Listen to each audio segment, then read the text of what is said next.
E aí, vamos para ECA, Giane, vamos para ECA. Vamos.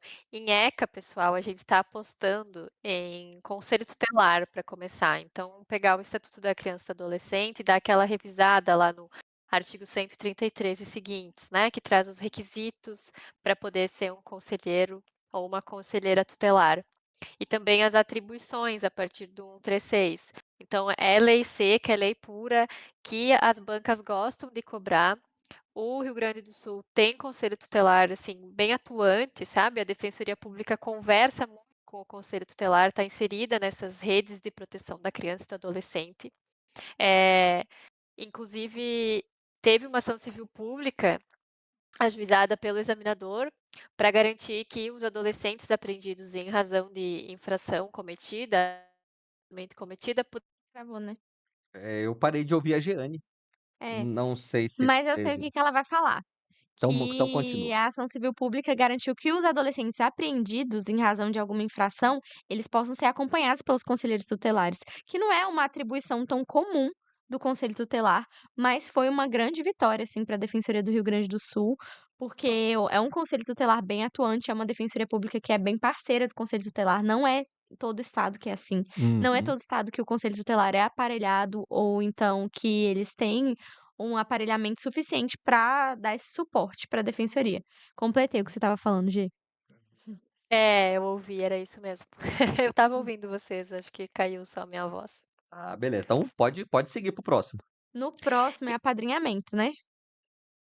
Sim, aqui no Rio Grande do Sul também tem o projeto Égroga, do Ministério Público, que incentiva o envolvimento da comunidade com as casas de acolhimento e as famílias acolhedoras. Então, para aquelas crianças que ainda não foram adotadas ou não retornaram para sua família de origem, que estão provisoriamente em uma família substituta, que tem esse envolvimento da comunidade, e o apadrinhamento é uma das formas, né, desse envolvimento, que pode ser feito inclusive por pessoa jurídica. Então acho legal lembrar esses detalhes que estão na lei, que pode vir a ser cobrado também nessa prova. E esse detalhe foi cobrado na defensoria, acho que é de Rondônia, perguntava exatamente se pessoa jurídica podia apadrinhar uma criança ou um adolescente. E sim, pode. Também é importante lembrar que para você ser apadrinhado, a preferência é que seja uma criança ou um adolescente que tenha mais dificuldade de ser adotado, exatamente para ele poder ter esse vínculo com a Crianças mais comunidade velhas. mais velha, o grupo de irmãos, que é mais Uhum. difícil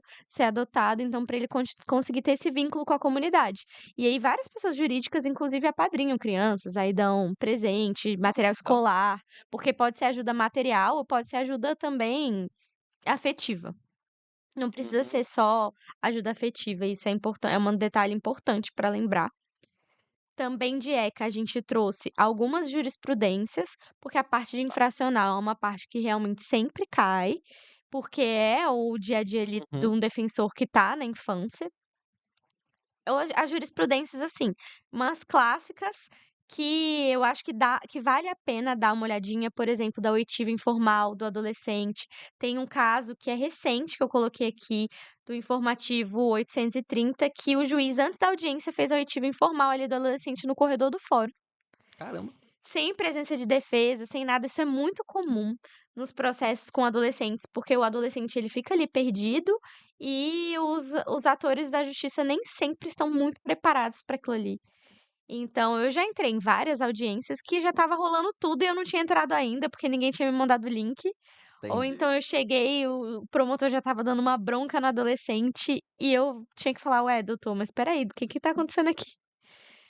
Acho legal Então também aquele julgado de ouvir por último, né, da oitiva ao final, do adolescente, que foi bastante polêmico e aí finalmente foi decidido.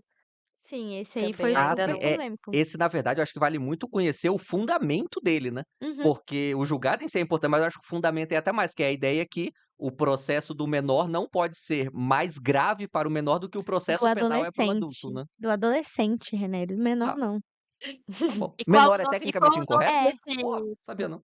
qual é o nome desse princípio, René? é, boa, boa. Qual é o nome desse princípio, René? É o princípio da não prejudicialidade ao adolescente. Com essa cara que ele fazia a prova Ah. oral, quando ele não sabia a pergunta. Já me perguntaram a natureza jurídica da água na prova oral. Pô, eu inventei um monte, assim. Tá com essa cara mesmo. Natureza Caramba! jurídica da água? É. E qual é a natureza jurídica da água? Então, aí eu inventei, aí eu falei que ia variar conforme a relação jurídica que você estava tratando. Se estivéssemos falando da água na natureza, ela faz parte do bem jurídico ambiental, tem caráter difuso e tudo mais. Se estivéssemos falando de uma relação civil, ela é um bem fora do comércio e tal. Aí, Meu tipo, Deus, que foi assim, eu loucura. inventei. Eu nem sei que ponto eu ganhei especificamente nessa pergunta, sabe. No geral dessa disciplina, tipo, fiquei com a nota ok, assim, tipo 7 ou 8, então não sei como é que foi aí. Meu Deus. Bem, bem, bem.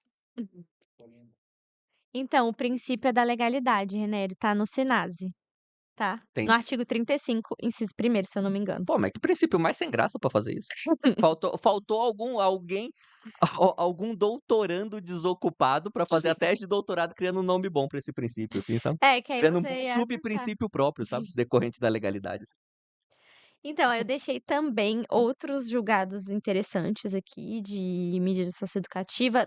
Vou lembrar só a súmula 605 do STJ. Súmula em ECA é sempre interessante ler, porque são poucas e tem uma tendência a cair, que é a superveniência da maioridade não interfere na apuração do ato infracional. Isso aí já foi, inclusive, tema de prova discursiva, caiu na prova discursiva da Defensoria de Rondônia, inclusive, que eu fiz, e não interfere também na aplicabilidade da medida socioeducativa que estiver em curso, inclusive liberdade assistida até 21 anos. Então, quando faz 21 anos, aí realmente não faz mais sentido a medida socioeducativa, ele não cumpre mais, mas até lá, fazer 18 anos não muda nada.